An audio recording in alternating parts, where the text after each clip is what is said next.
What's up, Internet? Jeff Gretler here, head brand ambassador at Spiceworks, and today we have a great show for you. Today we're going to have a conversation between Derek Brink, Aberdeen Strategy Research VP and Research Fellow, who's going to be talking with Sean Rousseau, a Senior Manager of Product Management at xMatters and Everbridge Company. And I got to tell you, if you ever need somebody to lead an exposition on a data deep dive, Derek Brink is your man. So without further ado, Sean, Derek, off to you. All right. Thank you, Jeff. Always a pleasure. And another pleasure today. I get to talk with Sean Rousseau. And we have just a minute for a brief self-introduction, Sean. So I'll go first. Derek Brink. I'm a researcher and an analyst with Aberdeen Strategy Research, more formally. We've been part of Spiceworks Ziff Davis for, that's about 4.5 years now.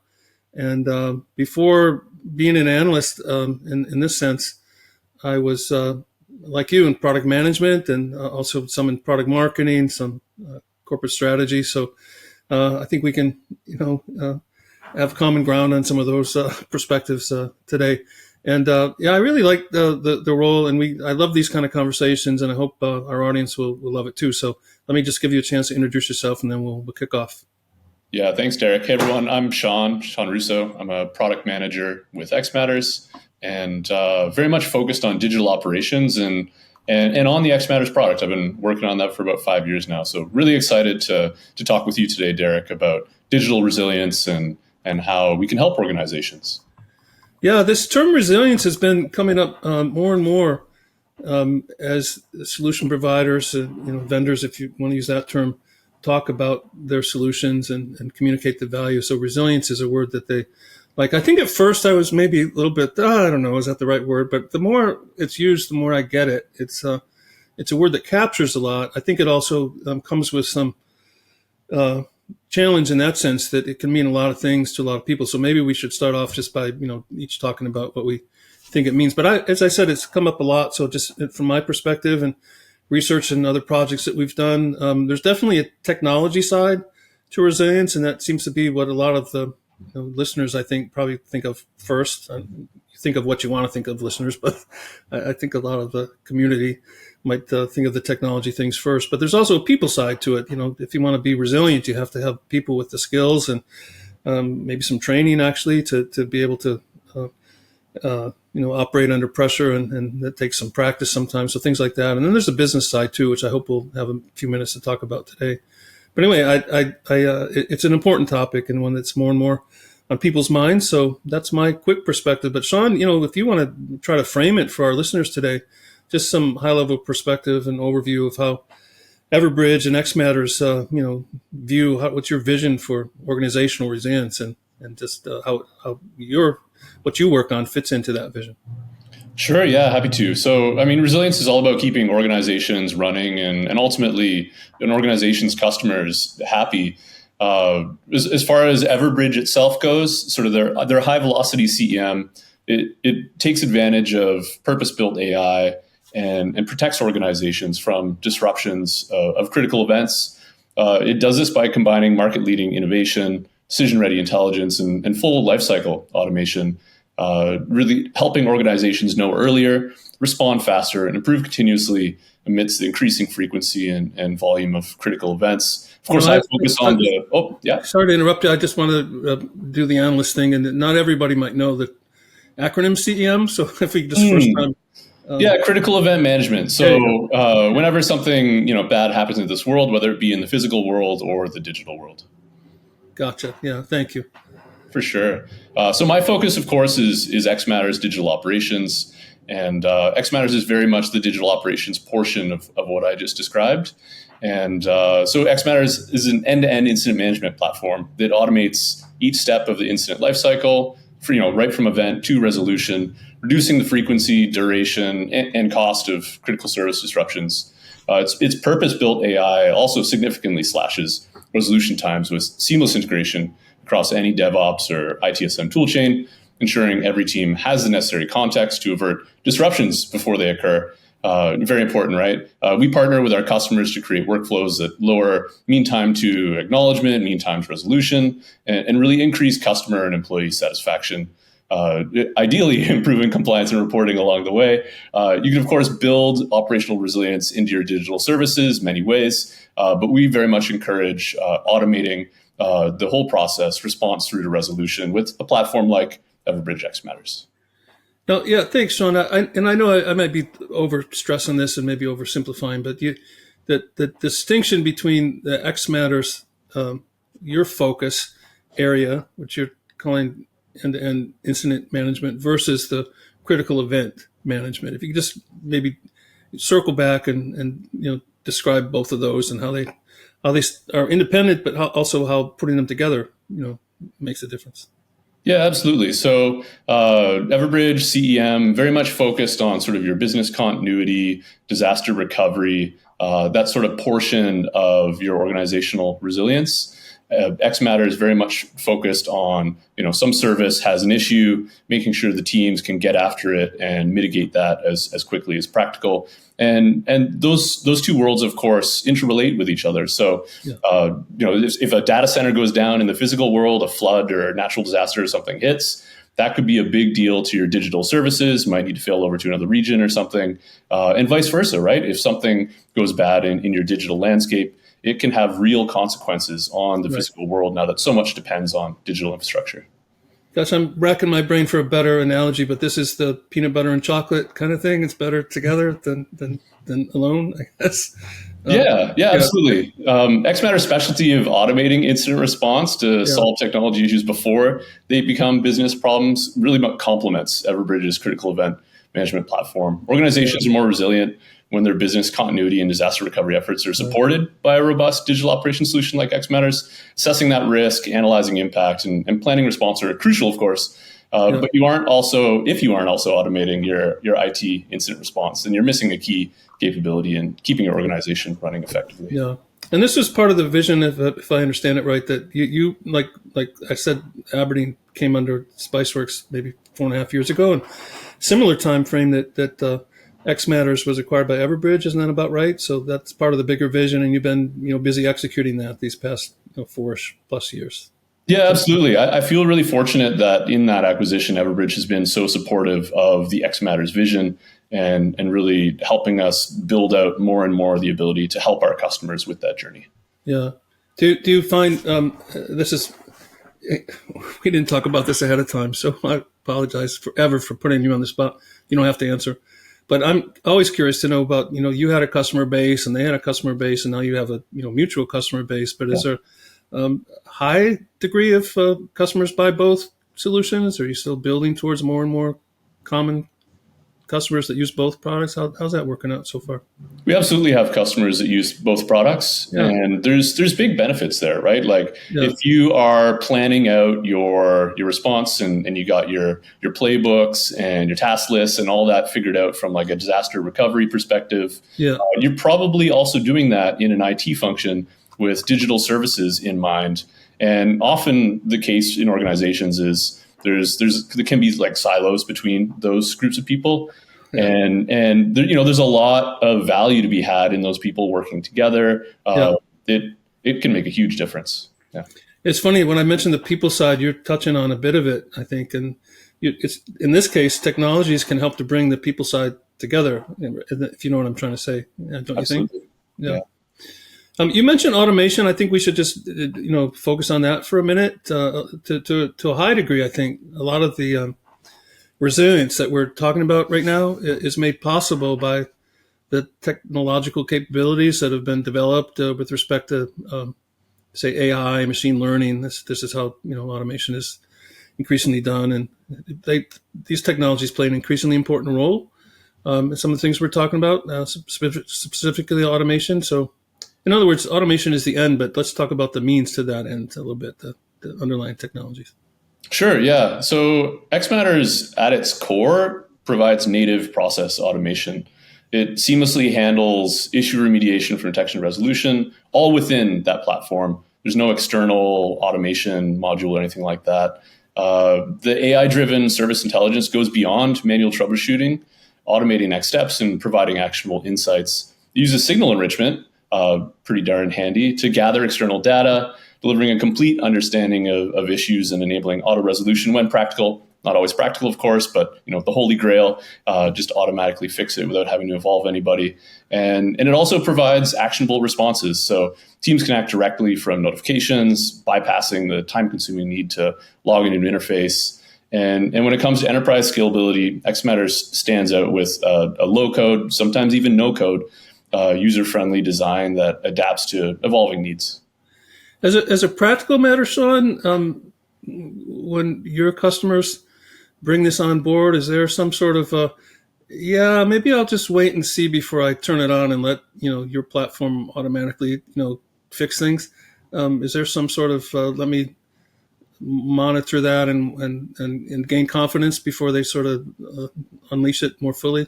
You know what I'm asking? Yeah. There's very much sort of a maturity journey that our customers go on as far as adopting automation. So, in the earliest days, just automating the basics of on-call management and being able to notify the right on-call people at the right time. That's sort of like step one.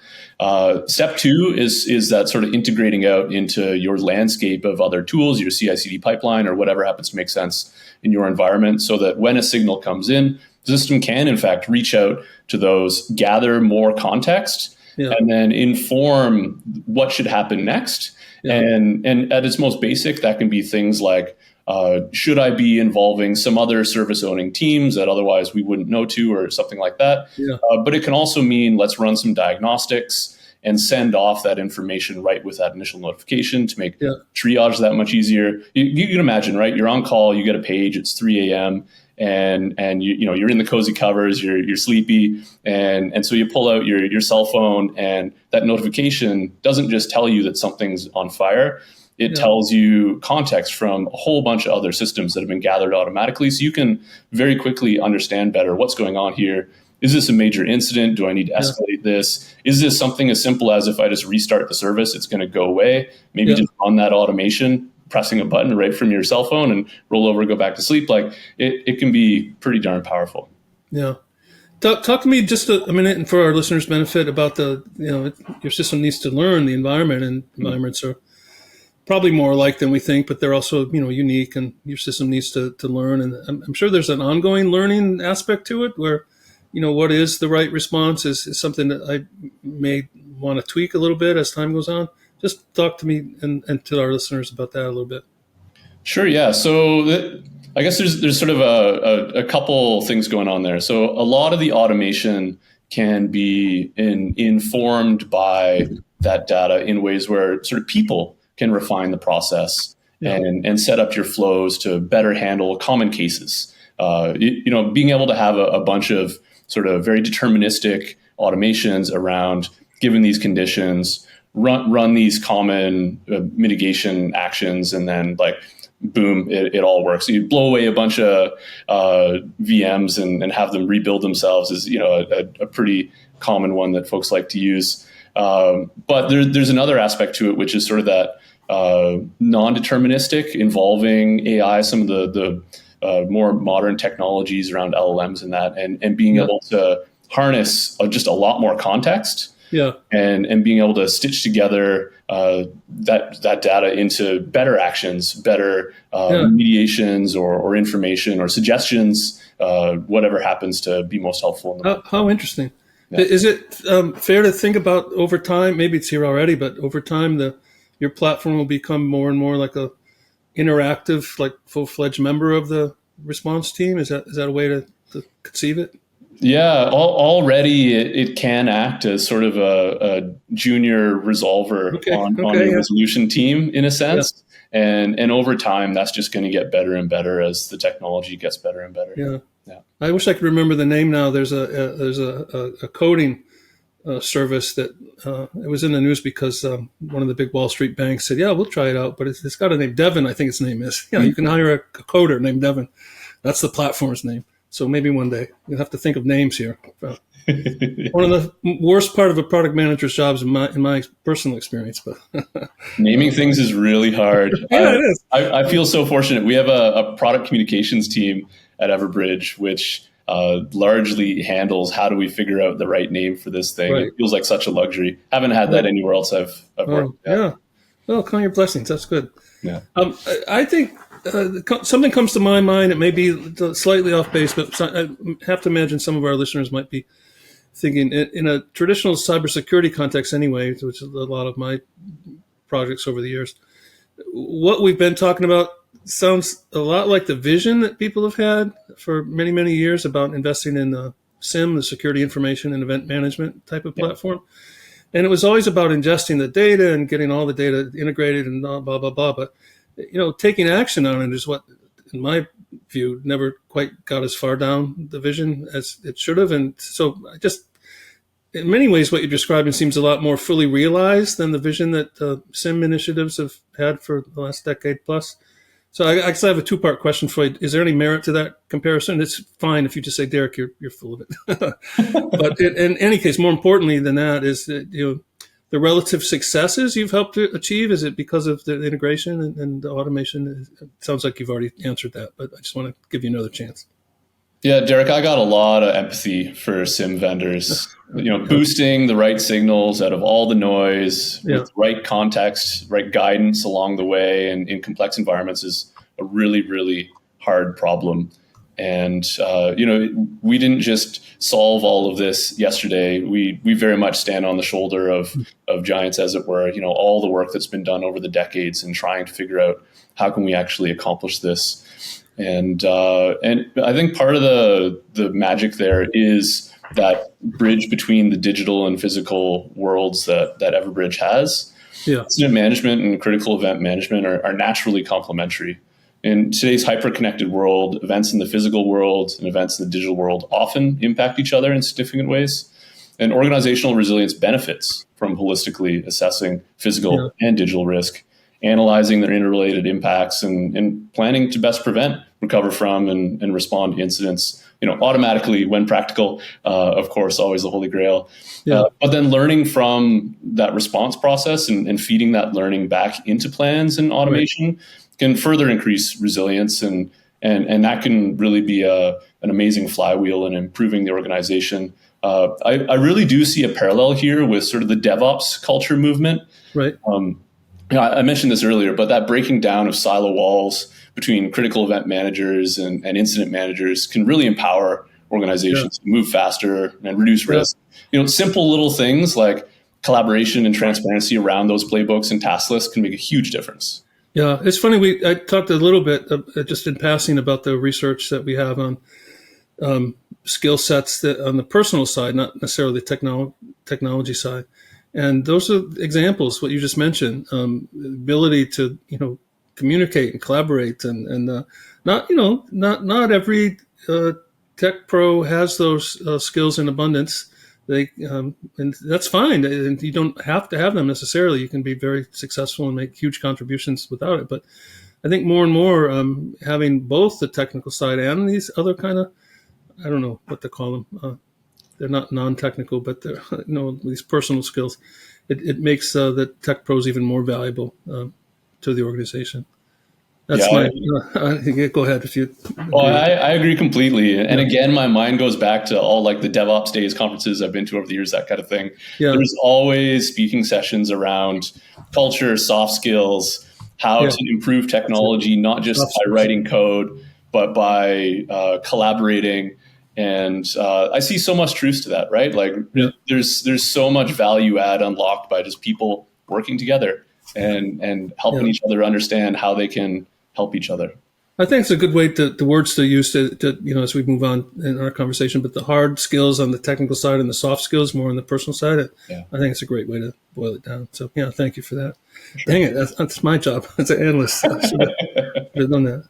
It's been an excellent discussion, and I do want us to spend time on, I mentioned 3 parts of resilience in our work. And the third one, you've talked about the technical side. We've just talked just now about the personal side. And I want to circle back to the business outcomes. There's a business side after all. The ultimate reasons that we do any of this, it has to be, for business reasons. So I'll just say this, in my experience as an analyst for, many years now, the business benefits generally fall into 3 high-level categories. So here they go. Number 1 is to, and it's kind of in order, they can be in any order, but probably, again, in my experience, this is the order. First is to manage downside risks to an acceptable level. So that, if you wanted to give it another name, you would call it cost avoidance. That's what managing risk is. No one should ever say there's a ROI for reducing risk, because it's not. You invest in things and you hope that nothing bad happens. That's not a return on investment. That's a cost avoidance. And CFOs know this. So, sure. But so to do that, you have to understand what are the risks. You have to communicate them effectively. In my personal view, you have to quantify them instead of just saying, well, this is red or yellow or green. That's a whole nother conversation, Sean. But so that's cost avoidance. That's number one. Number two is you increase operational efficiencies. So that's really cost savings, not cost avoidance. So those are different. That's time and money. Automation is big on that. So, that's, of course, it fits right into what we've been talking about. Yeah. And the third one is support the achievement of upside opportunities, which is, you could also say, to enable strategic objectives. You could also say, I would say this, but not everybody likes it, but that's a risk too, because those upside opportunities are also uncertain, just like the downside things that might happen.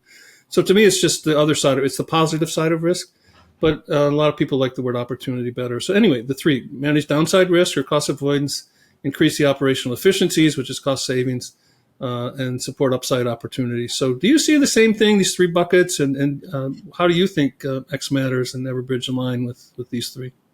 Yeah. I'll try and hit all three in the right order here. So xMatters can dramatically reduce the time it takes to find and assemble the right resolution team for an incident. This leads to a faster time to resolution, of course, shorter impact duration, ultimately. And you can imagine that every minute a major retailer or financial services company is unable to process transactions can represent a huge cost very quickly. Compound that with the potential reputation risk of downtime, and a solution like xMatters becomes crucial in managing that downside risk. xMatters can also reduce operational costs by automating manual tasks, signal enrichment, ticket creation, collaboration channel management, on-call scheduling, stakeholder communication. There's a lot of things you can automate and really enable teams to focus on higher value work along the way.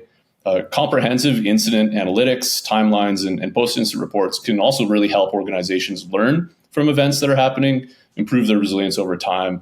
With less unplanned downtime or slowdown, faster recovery from incidents and events when they do occur, it can be hugely beneficial. And then, reducing the time to resolution also means engineers spend less time working on incidents.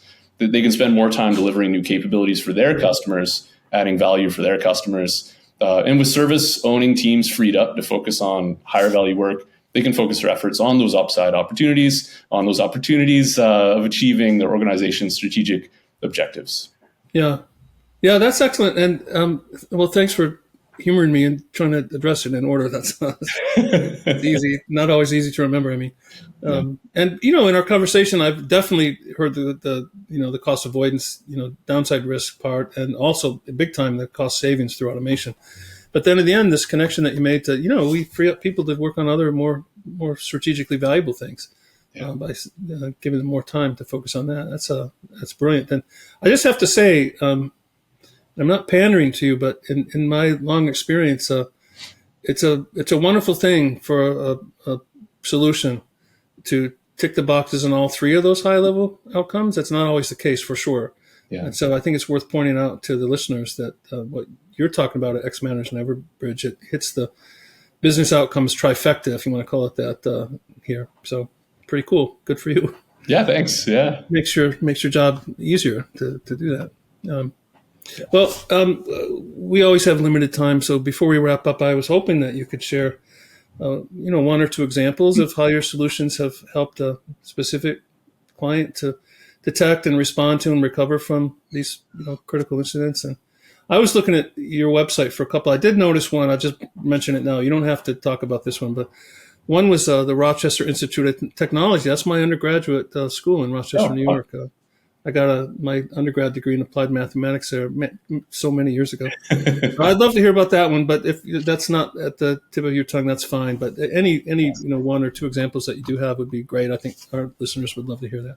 Yeah, I can mention a couple. So Viasat for instance, chose xMatters for their incident management vendor. Today So, they have over can 60. you tell what is Vice at? What are they? It's a satellite? Telecommunications company, Yeah. large organization. Yeah. Apologies to folks if you weren't already aware. But today they have over 60 integrations and have seen a 35% increase in their number of releases. So huge velocity gains there.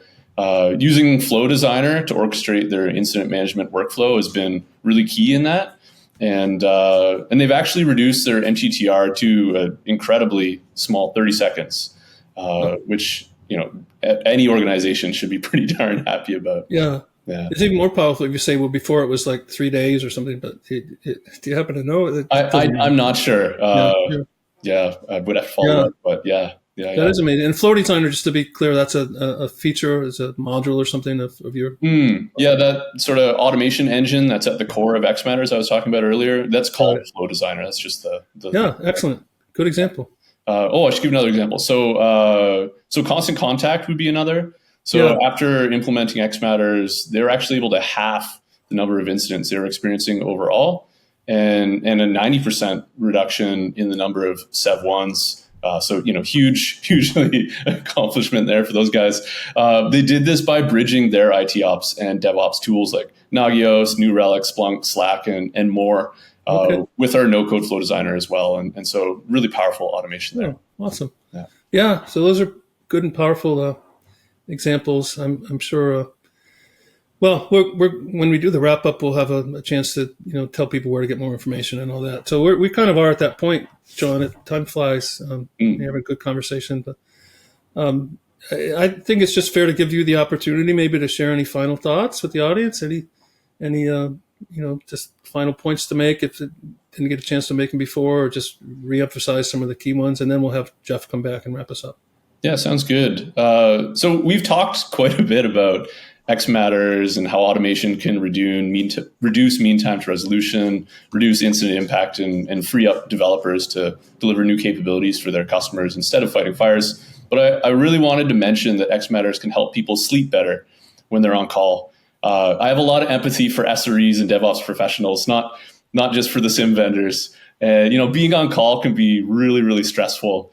Knowing that you can depend on a digital operations platform like xMatters to make sure that the right people are engaged with the right context at the right time and armed with the right playbooks and runbooks can really make a world of difference. Yeah. Everbridge has a deep commitment to innovation, and the xMatters platform reflects that with the investments we've been making and will continue to make into automation and into agentic and generative AI.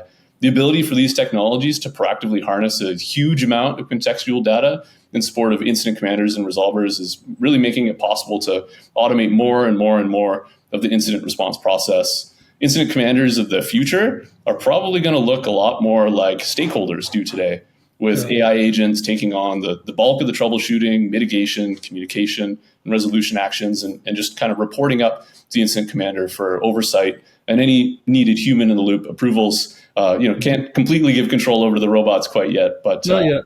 that I see us going there. And resilience is good for business. I would strongly encourage all organizations to take advantage of a digital operations platform like xMatters to accelerate digital transformation, keep their services healthy, and ultimately their customers happy. Yeah, I agree with you. I think it is good for business, and that's why, and this helps me make this last soapbox kind of point myself.